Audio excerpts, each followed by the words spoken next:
si tu aimes Jésus, si tu veux glorifier Jésus, si tu veux rétablir une relation réelle, forte avec Jésus, tu dois lui démontrer cet amour en t'humiliant.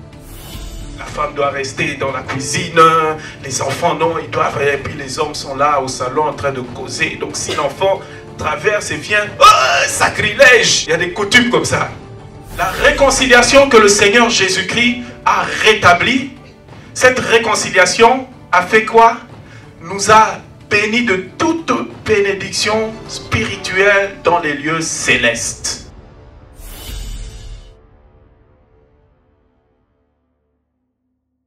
Le chantre Éric Ponty, alléluia, qui viendra nous délivrer le message que le Seigneur a pour nous.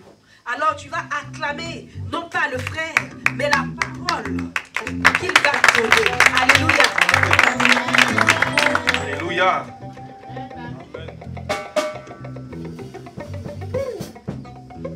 Donc nous allons nous disposer un peu rapidement là pour entrer dans ce temps de partage de la parole de Dieu.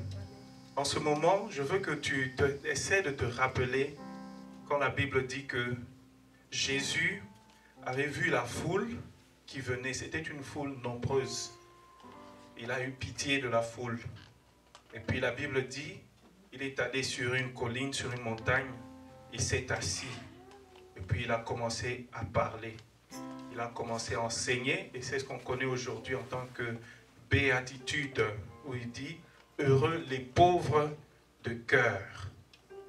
Alléluia. Heureux les pauvres de cœur, car le royaume des cieux est à eux.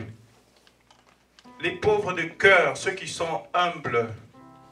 Les pauvres de cœur, ceux qui ne sont pas orgueilleux et arrogants. Car la parole de Dieu même déclare que Dieu résiste aux orgueilleux. Et il fait grâce aux humbles. Alléluia. Quand Jésus prêchait, tous ceux qu'il avait vu grandir dans son quartier, il disait, ah, celui-là, c'est le petit charpentier. On le connaît, qu'est-ce qu'il va nous dire? Et ils ne savaient pas que c'était Dieu lui-même en personne qui marchait dans leur quartier, qui évoluait dans leur quartier. C'est pourquoi maintenant encore, en ce moment, nous allons éteindre toute forme de préjugés. Car les préjugés proviennent de Satan lui-même, esprit d'aveuglement et d'endurcissement de cœur et d'esprit et de pensée. Nous te lions au nom du Seigneur Jésus. Et cet espace spirituel maintenant est consacré seulement à la gloire de Dieu par le nom puissant du Seigneur Jésus. Oui, au nom du Seigneur Jésus, je proclame que le feu du Saint-Esprit remplit ce lieu. Je proclame que ton feu, Saint-Esprit, agit maintenant sur chacun de nous ici, sur tous les cœurs qui seront disposés. Je proclame, Seigneur, un déblocage spécial, une bénédiction, Seigneur, qui surpasse tout entendement, au nom du Seigneur Jésus, Et nous disons Amen. Amen. On s'assoit dans la présence de Dieu. Alléluia. Voilà, donc on a déjà annoncé le thème, c'est la réconciliation. Et quand je pensais à cela, je me disais que wow, la réconciliation, c'est un des mots difficiles à prononcer, n'est-ce pas? Prospérité, c'est facile à prononcer. Je dis prospérité, ça coule, prospérité. Si je dis paix, paix, joie, joie. On dit réconciliation, ça devient dur, ça devient lourd, parce qu'il y a quelque chose derrière la réconciliation. Amen. Amen. Il y a quelque chose derrière la réconciliation. Tout ce qui est source de gloire demande toujours un prix. Alléluia. Voilà, ça demande toujours un prix. Quand on dit que l'humilité précède quoi? La gloire. Cette humilité-là, ça demande un prix. Ça ne vient pas comme ça. Donc quand nous disons prospérité facilement, paix, joie, en fait ça c'est des conséquences, ce sont les fruits. Mais avant cela, il y a d'abord un tapis, il y a un fondement, une fondation. Alléluia. Voilà. Donc nous allons voir la réconciliation. Pourquoi la réconciliation? Le premier message qu'on a entendu a parlé du pardon.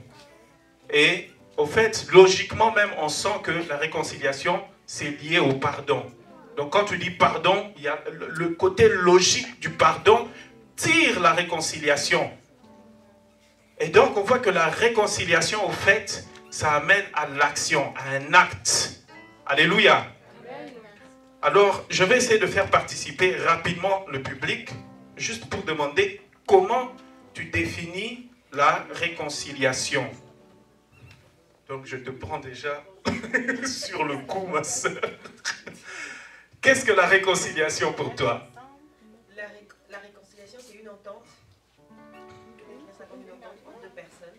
Amen. Donc, tu passes le micro à ta voisine en même temps. La réconciliation. Qu'est-ce que la réconciliation? Déjà, c'est l'acte de réconcilier. Amen. L'action, en fait, de réconcilier. Et puis, Oui. C'est réunir. Oui. Réunir les personnes. Amen. Donc, tu passes à la dernière personne. La réconciliation, c'est le fait Hein? de... C'est elle, hein? Oui, vas-y. La réconciliation, c'est le fait d'oublier tout ce que on... Comment on dit même?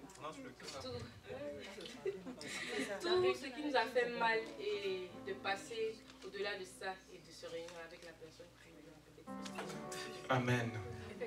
Amen. Je sens qu'il y a une révélation ici. Non, c'est ici. Il y a une révélation là-bas. Amen. La réconciliation. Qu'est-ce que la réconciliation? Il y a une révélation. Il faut écouter. Qu'est-ce que la réconciliation? Après toi, Papa Djenga. Alléluia. La réconciliation, c'est les résultats qu'on obtient après l'acte de pardon. Amen. Amen. Amen. Est-ce qu'on peut acclamer le Seigneur pour ses interventions? Alléluia. Voilà. Donc, on a senti, dans les différentes définitions qui nous ont été proposées, on a senti qu'il y a deux pôles. Hein? Il y a point A, il y a point B, et puis réconciliation, c'est au milieu. Amen. Dans tout ce que vous avez dit, je sens toujours, il y a deux pôles. Il y a deux parties qui sont involvées. Même le rétablissement d'un lien, un lien qui était rompu, le lien là, c'est toujours entre deux choses. Ça lie un point, ça lie un autre. L'harmonie, bon, l'harmonie sans être pour expérimenter cette harmonie, vivre cette harmonie, il y a donc ces deux pôles, les deux points. Amen. Amen. Voilà. Alors, bon, avant d'abord de continuer, on va se baser sur la parole de Dieu elle-même, qui va nous éclairer aussi, qui va nous parler d'une manière particulière de ce que Jésus voulait dire au sujet de la réconciliation. Matthieu 5, on va prendre Matthieu 5, de 21 à 24. Donc je vais lire moi-même rapidement, puisque je suis sur la page. Vous avez entendu qu'il a été dit à nos ancêtres, tu ne commettras pas de meurtre. Tout homme qui en tue un autre mérite de comparaître devant le juge. Eh bien, moi, je vous déclare, tout homme qui se met en colère contre son frère mérite de comparaître devant le juge. Celui qui dit à son frère « imbécile » mérite d'être jugé par le conseil supérieur. Celui qui lui dit « idiot » mérite d'être jeté dans le feu de l'enfer. Si donc tu viens à l'autel présenter ton offrande à Dieu et que là tu te souviennes que ton frère a une raison de t'en vouloir, laisse là ton offrande devant l'autel et va d'abord faire la paix avec ton frère, puis reviens et présente ton offrande à Dieu. Amen. Est-ce qu'il y a une autre version, please? Matthieu 5, 21 à 24. Réconciliation. Réconciliation, renouer, rétablir l'harmonie, remettre l'entente, remettre l'ordre entre deux êtres. Il y a deux parties. Alors moi, quand j'y pensais, j'ai d'abord vu l'exemple par excellence de la réconciliation. Qui est qui? Jésus. Amen. Amen. Il était dans son trône, il était dans le sein du Père, comme la parole de Dieu dit. Il est sorti du sein du Père. Il était dans le sein du Père. Et il y a quelque chose en lui qui l'a poussé à aller établir une réconciliation entre nous les hommes et Dieu. Parce qu'il y a quelque chose qui était brisé, le lien qui était entre nous et Dieu était brisé à cause du péché. Mais il y a quelque chose dans le cœur du Seigneur Jésus. Il y a quelque chose au fond de son cœur.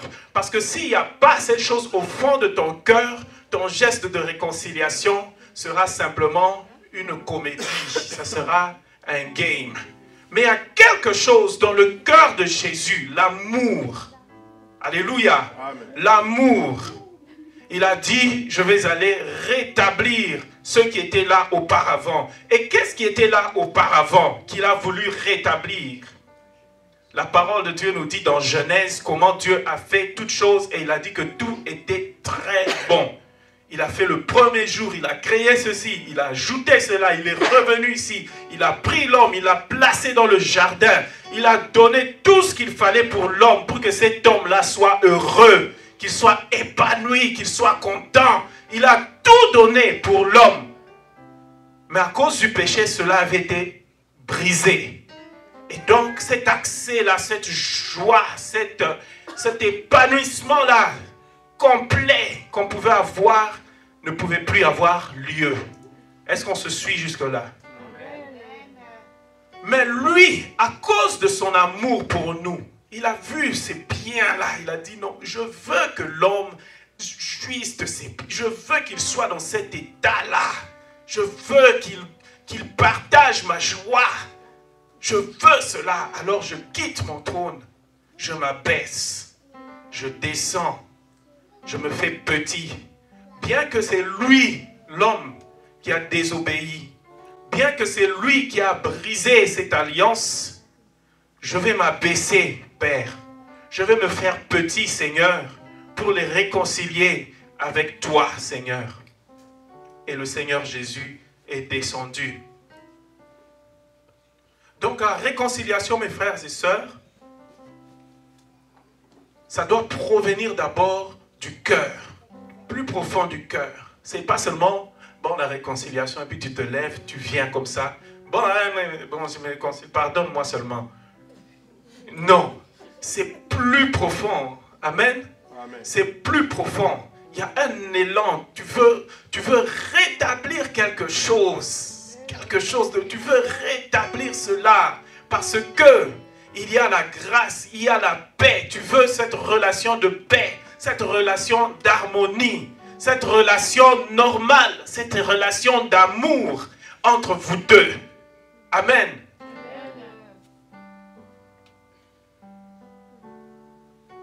On va vite sauter dans un passage dans l'Apocalypse là, que j'ai aussi réservé pour nous, que je vais lire très rapidement, mais si vous voulez, vous pouvez le trouver dans... attendez, voilà. C'est Apocalypse chapitre 2, de 1 à 6. De 1 à 6. Écoutez ce que Jésus dit. Écrit à l'ange de l'église d'Éphèse. On a pris les références, hein? Apocalypse 2, de 1 à 6. Écrit à l'ange de l'église d'Éphèse. Voici ce que déclare celui qui tient les 7 étoiles dans sa main droite, qui marche au milieu des 7 lampes d'or. Je connais ton activité, la peine que tu t'es donnée et ta persévérance. Je sais que tu ne peux pas supporter les méchants. Tu as mis à l'épreuve ceux qui se disent apôtres, mais ne le sont pas. Et tu as démasqué leur imposture. Tu as de la persévérance, tu as souffert à cause de moi et tu ne t'es pas découragé. Mais j'ai un reproche à te faire. Tu ne m'aimes plus comme au commencement. De quelle hauteur tu es tombé? Prends-en conscience, change d'attitude et agis comme tu l'as fait au commencement. Si tu refuses de changer, je viendrai à toi et j'enlèverai ta lampe de sa place. Cependant, tu as ceci en ta faveur, tout comme moi, tu détestes ce que font les Nicolaïtes. Alléluia. Mon frère, ma soeur, le Seigneur dit, rappelle-toi comment tu m'aimais. Alléluia. Rappelle-toi cet amour-là du début. Cet amour-là qui te transportait au début. Tu étais prêt à faire des sacrifices pour moi. Parce que tu voulais conserver cette relation avec moi. Rappelle-toi comment tu m'aimais, mon frère. Rappelle-toi cet amour-là. Tu es tombé, tu as laissé cet amour. Mais rappelle-toi aujourd'hui comment tu m'aimais. C'est cet amour-là, mon frère. Si tu aimes Jésus, si tu veux glorifier Jésus, si tu veux rétablir une relation réelle, forte avec Jésus, tu dois lui démontrer cet amour en t'humiliant et en rétablissant la paix de Dieu autour de toi par la réconciliation. Pour Jésus, pas pour toi, pour Jésus. Pas pour un homme, mais pour Jésus, pour qu'il soit glorifié. Alléluia. Pour que le monde, lui-même il a dit, c'est à cet amour que vous aurez les uns pour les autres, que les gens verront que, ah, ça c'est les disciples de Jésus. Ça, ce sont les disciples de Jésus. Et il n'y a que l'amour là, cet amour spécial. Donc, c'est-à-dire que tu es dans ta chambre, tu dis, Seigneur Jésus, moi vraiment, je veux te plaire.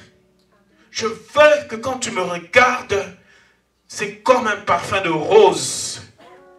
Regarde, je vais rétablir cette relation pour qu'il y ait l'harmonie, ton harmonie entre moi et mon frère, entre moi et ma soeur. Pour ta gloire, Jésus, je veux le faire. Pour ton amour, pour que le monde soit dans la confusion. Ceux-là qui critiquent Jésus, ceux-là qui critiquent l'Église, qu'ils soient dans la confusion en voyant comment Christ, le corps du Christ est uni, comment le corps du Christ brille et resplendit. Alléluia. C'est ça. Donc la réconciliation, c'est tout un programme. Ce n'est pas simplement un mot. Et pour que la réconciliation sorte aussi facilement que prospérité, richesse. Pour que ça sorte aussi facilement, il y a d'abord l'humilité. Il y a des choses que nous ne pouvons jamais saisir ou atteindre sans l'humilité. À commencer par le royaume des cieux. Amen. À commencer par le royaume des cieux. Je suis sûr que tout le monde connaît ce passage où Jésus, les apôtres chassaient les enfants. Là. Allez, vous dérangez, sortez. Allez, il faut laisser Jésus en train de prêcher là, les enfants. Allez, allez jouer là-bas. Jésus a dit, non. Je vais vous enseigner quelque chose. Il a pris un enfant et il l'a fait asseoir. Vous voyez dans les traditions là où la femme doit rester dans la cuisine, les enfants non, ils doivent, et puis les hommes sont là au salon en train de causer. Donc si l'enfant traverse et vient, oh, sacrilège! Il y a des coutumes comme ça. Donc l'enfant est là, il vient pour embrasser son papa. Non, sacrilège. On se fâche. Oh, la femme est sortie, elle est venue. Oh mon chéri, tu veux que je prépare quoi? Hey, la femme est sortie de la cuisine, oh, sacrilège. Donc Jésus prend l'enfant. Il met l'enfant sur ses genoux et puis il dit, vous tous là, vous vous efforcez pour entrer dans le royaume des cieux. Je vois comment vous avez ce zèle d'entrer dans le royaume des cieux. Mais il y a un secret pour entrer dans le royaume des cieux. Il faut être comme ces petits enfants. Parce que les petits enfants, ils ont un cœur là, mes chers amis, un cœur simple. Et c'est ceux-là qui ont ce cœur de simplicité-là, qui ont la porte du royaume des cieux ouverte pour eux comme ça. Heureux les humbles de cœur, heureux les pauvres en esprit, parce qu'ils sont comme les enfants. La porte t'est ouverte, mon frère. La porte est ouverte parce que tu as un cœur humble, parce que tu es simple. Le royaume des cieux est ouvert pour toi. Donc quand les anges te voient, ils dansent déjà de joie. On t'accueille avec allégresse.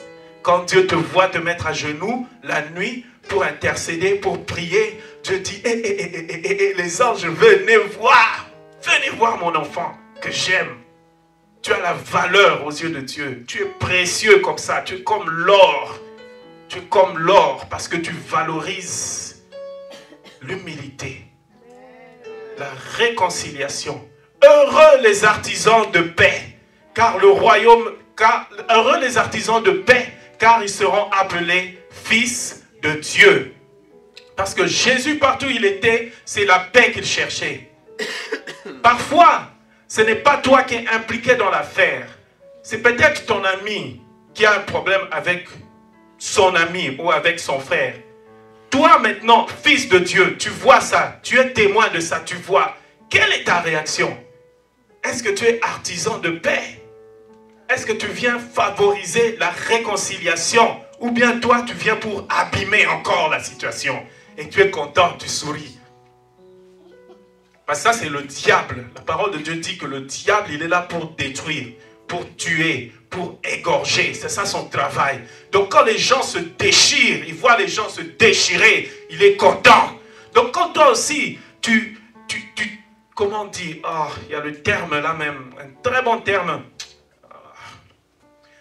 Je voulais dire, tu t'apparentes à lui. Mais c'est un autre terme que je voulais. Tu t'identifies à lui. Voilà. Tu t'identifies au diable quand tu te réjouis de la détresse, de la discorde qui existe entre deux frères ou deux sœurs ou deux amis. Quand tu te réjouis de ça, tu es comme le diable lui-même. Et peut-être même que tu es pire que lui-même. Peut-être lui va se dire que, ah Seigneur, moi-même là, moi-même c'est bien. Lui là, c'est pire. Moi-même, je m'arrête quand même à ce niveau-là. Je ne déborde pas. Lui là, Alléluia. La réconciliation. La réconciliation que le Seigneur Jésus-Christ a rétablie. Cette réconciliation a fait quoi? Nous a bénis de toute bénédiction spirituelle dans les lieux célestes. Cette réconciliation a déclenché une puissance. Cette réconciliation a dégagé l'atmosphère spirituelle. Cette réconciliation a scellé notre vie à nous.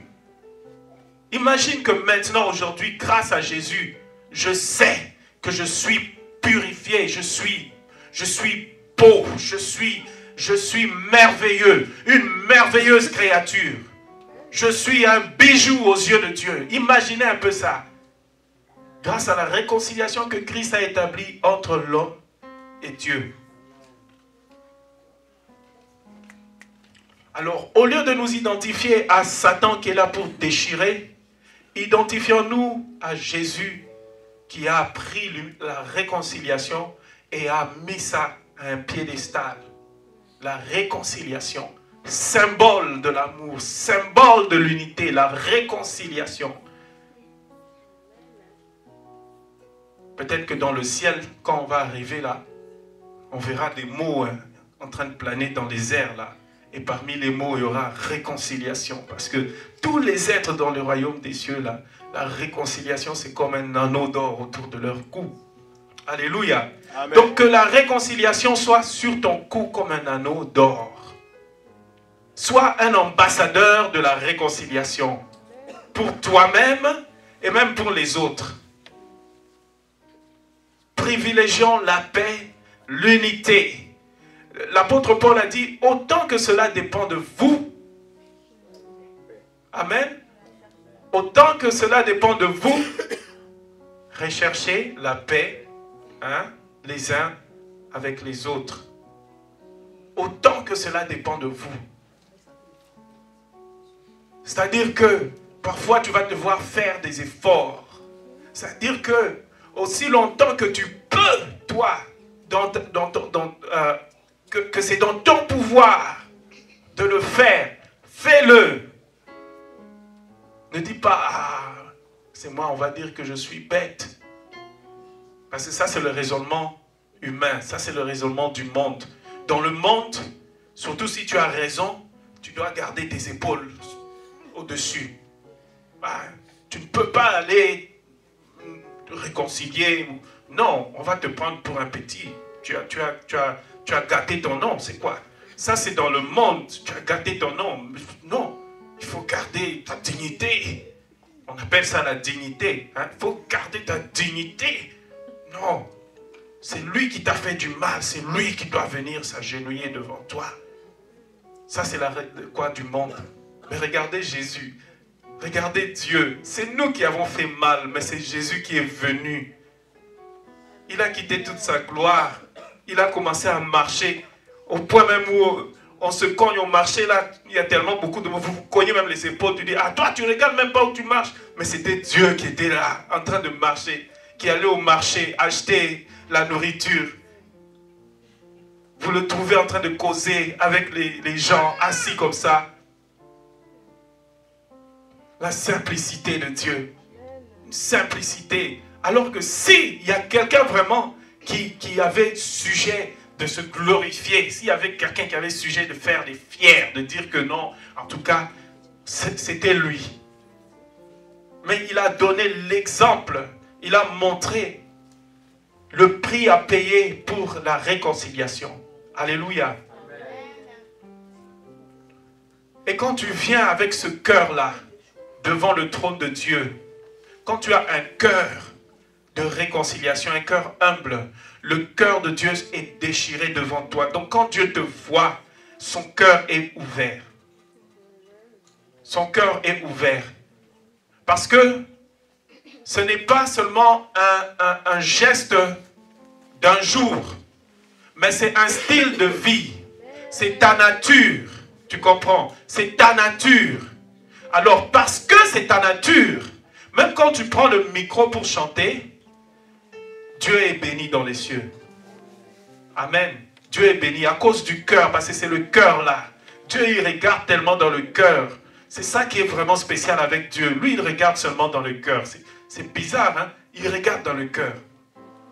Donc, quand tu entres là, nous souvent on te voit, ah, il a sapé, on regarde, il est bien, regardez-le, ah, regardez là, elle est belle, bien sapé, cheveux comme ça, ah, regardez comment elle marche, waouh. Ça, c'est nous. Donc, on est là dans une salle, dès que la porte s'ouvre, toutes les têtes tournent, on regarde qui marche, qui entre, on regarde. Et si c'est pas intéressant, on tourne la tête. Mais si c'est intéressant, on commence de la tête aux pieds, on regarde. On estime même le prix. On dit, coiffure, $20. Barbe, $15. Chemise, 50. Pantalon, ça la même. True religion, $500. Souliers, oh my God. Mais Dieu, il regarde le cœur. Quand Samuel est allé, Dieu a dit, mon prophète Samuel, j'ai choisi un roi pour Israël. J'ai trouvé quelqu'un selon mon cœur. Tu vas le trouver dans telle famille. Ah, Samuel est parti, il a pris son cheval, il a couru, il est arrivé dans la famille. Ah, monsieur, vous avez des enfants ici? Mais oui, j'ai beaucoup d'enfants. Oui, parmi eux, Dieu a choisi un roi. Directement, le papa a regardé l'aîné, parce que l'aîné, il était musclé, il allait à la gym là, il courait, il soulevait les artères, il avait une poitrine comme ça. Donc, il a dit six-pack, il avait les six-pack. Le papa a dit, hey, mon fils aîné, oh, tu as honoré la famille aujourd'hui, oh, mon fils aîné, c'est toi le roi. Et Samuel aussi regarde, lui aussi regarde l'apparence, la stature, il dit, oui, ça c'est le roi d'Israël. Et puis il vient, il veut oindre, il veut mettre l'onction. Dieu lui dit, c'est pas lui. Oh, s'arrête. Bon, si c'est pas lui, un beau gars, élégant, charmant. Donc quand il marche, lui il n'est pas musclé comme l'autre, mais il a de l'élégance. Donc il a dit, ça c'est le roi. Viens encore, je vais le oindre. Dieu dit, ce n'est pas lui. Et ainsi de suite, tous les frères. On négligeait même l'autre, on ne l'a même pas compté parmi les frères, le plus petit là, David. On ne pensait même pas à lui. Ça c'est un crime abominable, alors qu'il est membre de la famille. On ne le considérait même pas. Donc on n'a même pas compté. Ah, mais c'est tout ça, tes enfants? Oui, c'est tout ça. Ah, tu es sûr? Parce que moi, l'Esprit de Dieu me dit, Il y a un homme selon le cœur de Dieu qui est là. Si je n'ai pas vu ici, mais il doit être là. Non, non, en tout cas, il n'y a pas. Ça doit être une erreur. Le facteur, ça doit être une erreur. Puis le fils a dit, ah papa, David, non, le petit gamin là, lui, il y a un petit là, mais il n'a que 15 ans, lui là, il est petit.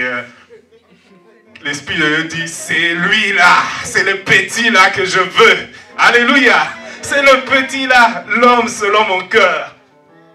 C'est le simple là, le petit qu'on néglige. Il est petit, il est humble, il fait des choses humbles, il s'occupe des brebis, il se salit un peu avec les moutons, il joue.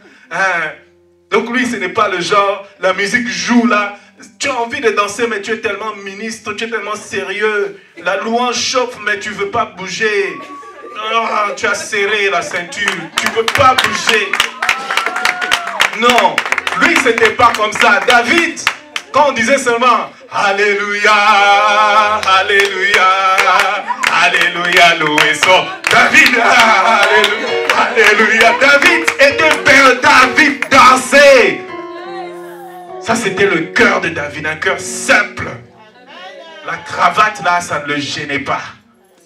Ah, la veste, là, propre, là, soulier. Non, lui-même, ça, là, il dit que quand il s'agit de Dieu, là, moi et Dieu, j'aime tellement avoir cette relation-là. Je veux tellement que à chaque instant de ma vie, cette relation-là soit permanente, entretenue. Donc, quand cette relation est rompue, je suis attristé, je vais rétablir tout de suite parce que je ne peux pas rester dans cet état-là. Ce n'est pas ça le cœur que Dieu m'a donné. Dieu m'a donné un cœur humble, un cœur simple. Et c'est avec ce cœur simple que je vais honorer. Donc tout ceci, mon frère, ma soeur, c'est pour te montrer que réconciliation, c'est pas un mot simplement, mais c'est le cœur. C'est le cœur. La simplicité, l'humilité, ça nous ouvre tellement des clés. Dieu nous a bénis, la parole de Dieu le confirme. Nous sommes bénis à tout égard. Nous sommes bénis. Qu'est-ce que tu veux? Tu es béni. Si c'est santé que tu veux, tu as la santé. Si tu es malade, prie, Dieu te donne la santé. Si c'est le travail que tu veux, prie, Dieu donne. Tu es béni à tous égards. Amen. Tu es béni à tous égards. Mais garde ce cœur simple parce que au fait, un cœur, ça semble un cœur petit, simple, mais en réalité, c'est une grande porte. C'est une grande porte. Mais dans le monde ici, tu as l'impression que tu perds. Tu as l'impression que on ne va pas te considérer. On ne va pas te considérer. D'ailleurs, la femme même de David, quand il dansait de joie là, parce que l'arche de l'alliance était revenue, sa femme l'a dénigré. Sa femme a regardé, elle a dit, ah, toi un grand papa comme ça, en plus tu es le roi d'Israël, et c'est toi qui danses comme ça. Dit, ça c'est quoi ça? Mais quand tu es simple, mon frère, ma soeur, ça c'est une autre dimension, c'est un autre cœur. Alléluia. Amen. Il y a un prix à payer. Quand tu veux rétablir quelque chose qui avait été brisé, il y a un prix à payer. Parfois, ça va demander que ton ego soit sacrifié. Tu vas devoir tuer ton ego. Tu vas devoir tuer ce moi qui est là. Oui, parfois c'est ça. Ça va demander que vraiment tu t'abaisses. Tu t'abaisses vraiment. Tout ça pour que Dieu soit honoré et glorifié. Tu vas t'abaisser pour rétablir cette relation. Tu vas t'humilier. Jésus a dit que la porte qui mène en enfer, c'est grand, c'est vaste, c'est facile. Là-bas, c'est facile. Pour aller en enfer, là, c'est facile. Il suffit seulement que, samedi, la balle dansant, allons-y. Oui, on est là. On danse, toute obscénité mélangée. Ça ne nous dit rien. Tu es là, si tu danses, tu supportes l'obscénité. Tu dis, bon, pour cette nuit-là, je vais supporter quand même. Et puis bon, prochainement, je ne viendrai pas. Mais le diable profite de ces moments-là et il sème un peu là, un peu dans ton cœur. Ah. Tu rentres à la maison, tu dis, mais c'était quand même bien. Hein? Ah. Prochainement, samedi, te revoilà. Et tu prends goût et tu es parti. C'est simple, là-bas c'est facile. On te marche au pied comme ça te fait mal. Ah, salaud, tu peux pas regarder où tu marches. Dis, c'est quoi ça? C'est facile. Vous voyez, c'est facile. C'est facile, la porte qui nous mène en enfer. Ah, idiot! Et on a lu, Jésus a dit que celui qui dit idiot, celui qui dit imbécile, pour Jésus, il est déjà passible de jugement. Et c'est très facile, la porte qui... Parce que c'est tellement lié à nos sentiments. C'est tellement fort, c'est aisé, c'est... Ah, te voilà parti. Te voilà entraîné dans l'ambiance. Mais cette porte-là qui mène au royaume des cieux, où tu dois t'humilier là, cette porte-là, ça tape un peu ton homme là, ton vieil homme là. On le dérange un peu, humilie-toi. Ah, tu dis non. Humilie-toi mon frère, tu dis non. C'est moi là, je ne veux pas descendre aujourd'hui. Descends, je ne descends pas. Descends, je ne descends pas. Et puis tu dis, ah Seigneur. Ok, je descends. C'est difficile, mais je descends. Parce que c'est le chemin que tu me montres. Le chemin qui va rétablir les choses. Qui va ouvrir la porte de la gloire. Parfois, c'est simplement ça que Dieu attend. Juste la réconciliation. Et je me rappelle, j'écoutais aussi une prédication. On disait que le pasteur là faisait un témoignage. Il y avait des gens qui étaient malades. Ils avaient des maladies, donc arthrite, arthritis, comment on dit, c'est arthrite?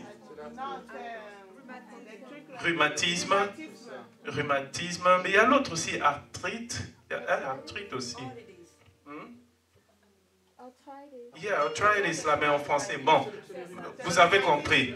Donc, c'est les jointures, là, les articulations, les rhumatismes, qui font mal, tout ça, ça gonfle, etc. Et les gens dans la foule, il y en avait comme ça. Ils étaient malades. Mais au fait, cette maladie-là, ce n'était pas une maladie spirituelle ou physique. Ce n'était pas au microbe, ou c'était... Non, c'était psychosomatique. C'était parce que les cœurs des gens étaient chargés. Parce que les gens ne voulaient pas pardonner. Les gens ne voulaient pas rétablir la réconciliation. Donc maintenant, ça faisait qu'ils vivaient dans une atmosphère qui favorisait le développement des maladies. Il y a des choses comme ça. Tu vois la personne mince comme ça, mais il ne fait rien. C'est pas que non, il a des microbes ou non, il est vraiment comme des os. Tu le regardes, tu dis, mais c'est quoi cet homme ici? Tu es malade de quoi? Mais non, il a la haine dans son cœur. Il a la haine dans son cœur. Et ça le ronge, ça le ronge, ça le ronge, ça le ronge. Et le jour seulement, il va accepter de pardonner, de s'humilier, de lâcher. Pas. Vous voyez que la personne rayonne. Ah, il y a un changement dans sa vie. Amen. Amen. La réconciliation.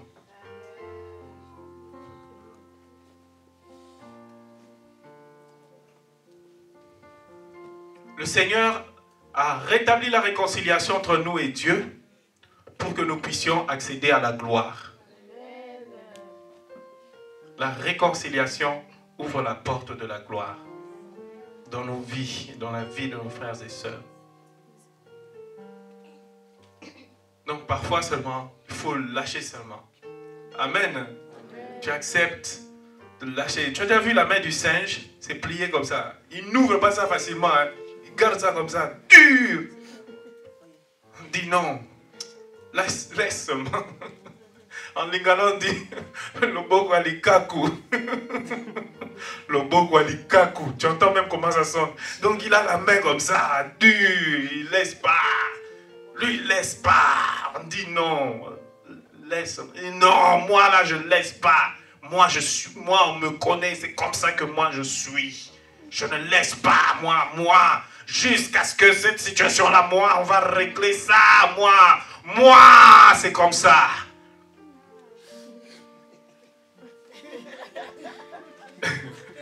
Ben oui, c'est comme ça. Non, je ne lâche pas. Je ne lâche pas. Le Seigneur Jésus dit, lâche, tu vas voir. Lâche, tu vas voir. Tu vas voir moi-même ce que je veux faire. Lâche. Relâche tes mains.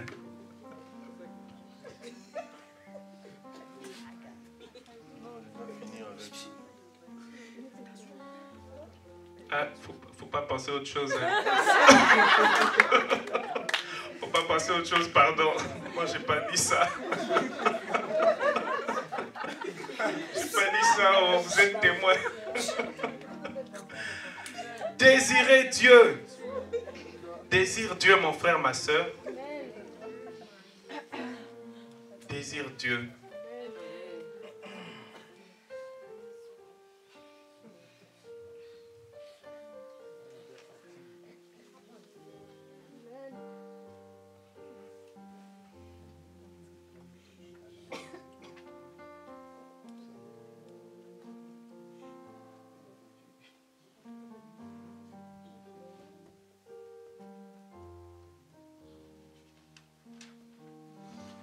Pour finir, je voulais poser une question.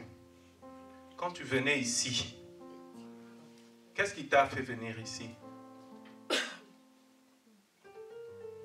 Quelle était ta motivation pour venir ici?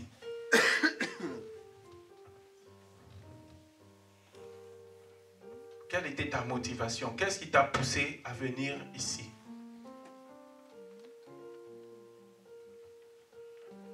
Est-ce que c'est l'habitude, c'est la routine? Bon, de toutes les façons, on a prière. De toute façon, c'est la veillée. C'est comme ça qu'on fait chaque année. Qu'est-ce qui t'a motivé? Est-ce que c'est ce désir-là d'entendre Dieu? Est-ce que c'est ce désir profond de rencontrer ton Dieu, de le chercher? Est-ce que tu savais qu'aujourd'hui, Dieu va te parler quand tu venais? Est-ce que tu savais qu'aujourd'hui, Dieu va te donner ta réponse, ta solution? Est-ce que tu savais qu'aujourd'hui, Dieu va se révéler à toi? Ou bien tu es venu comme ça, par routine, par habitude? C'est là aussi le départ. Comment tu cherches Dieu? Amen. Amen. Donc je vais m'arrêter là. Je crois que le message est passé. La beauté de la réconciliation et la gloire de Dieu qui est derrière cette réconciliation, qui met l'unité des enfants de Dieu. Ça renforce l'unité, ça fait un peuple solide, dur. Tu vois, si tu veux donner un coup de poing à quelqu'un comme ça, avec les doigts séparés, comme ça, tu veux donner un coup de poing, tu sais ce que ça va faire à tes doigts? Oui, ça va les briser, ça va casser tes os, tu auras très mal. Voilà. Mais il faut faire un bloc comme ça. Ah, là, c'est solide. Là, tu renverses l'ennemi. Pouah! Si nous voulons être vainqueurs et renverser l'ennemi, il faut être unis comme ça, comme un point. Comme ça. Comme ça. Poup! D'une gauche, droite, tu percutes. Quoi encore? Comment on appelle les autres coups là? Un crochet, tu donnes tout ça là avec un point fermé. Et là, la victoire. Voir la victoire et la gloire de Dieu au milieu de nous. Que le nom de Dieu soit béni à jamais. Qu'il vous bénisse abondamment, qu'il vous bénisse, qu'il soit glorifié, qu'il soit élevé à jamais. Lui qui est Adonai, El Shaddai. Il a tellement des noms merveilleux. Adonai, Jireh, Adonai.